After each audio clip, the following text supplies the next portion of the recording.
Why try to end poverty? Why try to feed the hungry, house the homeless? Why universal health care? Why all the values that we hold so dearly? That's my question for today. I'm Warren, director here at St. Columba's. Glad you could join me for my message of the day.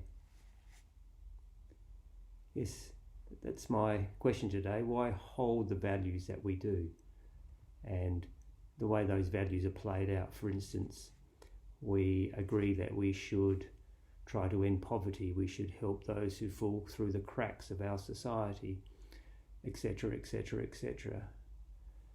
Why? And in answering that question, you're not allowed to think of that the answer is God, not allowed to mention Jesus either, and see how you get on. It's just not that easy.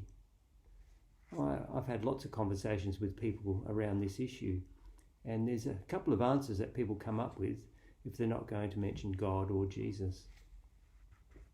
People often say that it's just right, but that's not really an answer.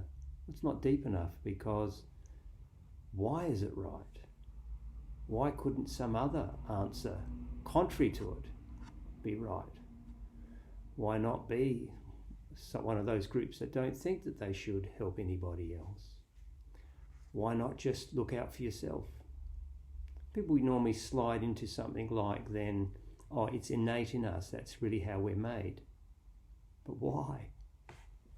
Why is it innate? And it sounds very much like we're heading towards God here, but anyway, why innate?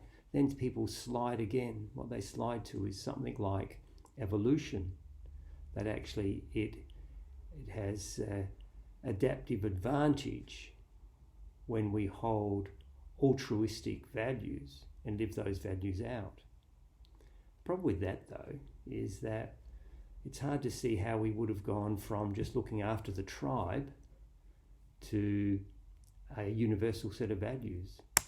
It makes more sense to think that it just would have stayed a sort of one tribe's version. I suppose maybe over time other tribes might have got the hang of it, and eventually all the tribes together see that it would be better for all of us to be altruistic. Someone has actually argued that to me. The problem with that is it sounds like it's self-interest. And you think about it, the great values that we hold can't be sustained by self-interest. They'll collapse in on themselves. Actually, that's one of the problems when trying to ask why we hold these values, because most, without using God or Jesus, is that we end up often is some kind of answer that's really about self-interest. And like I said, you can't sustain the great values with self-interest. Don't get me wrong, self-interest is a good practical outcome often, but to sustain a society and to renew it when it's lagging, when it's failing, self-interest isn't enough. Self-interest in the end fragments and divides. Now, it's easy enough for me, though, to answer that question about why hold these values if once I start to talk about Jesus. Because Jesus that's what God's like. We're made in the image of the cross, if you like, the self-giving God of the cross of Jesus. The God of self-sacrifice. That's whose image we are made in. That's why it's innate to us. That's why we can sustain the great values of our society, is because of this value, this ultimate value of self-sacrifice.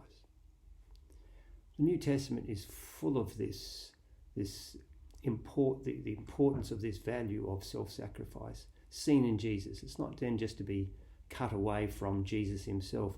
That's where in our society it has come from. That's the legacy of Christianity. If you want to check that out, you could go to, in the New Testament, Romans chapter 5, beginning at verse 1.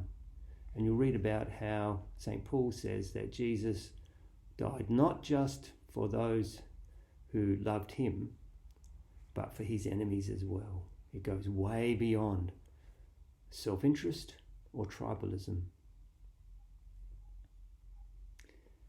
That's why, one of the reasons why I'm a Christian.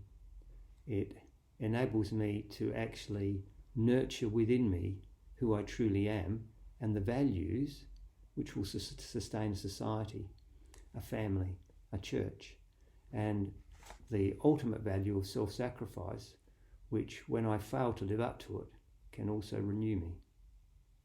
Thanks for joining me. Bye-bye.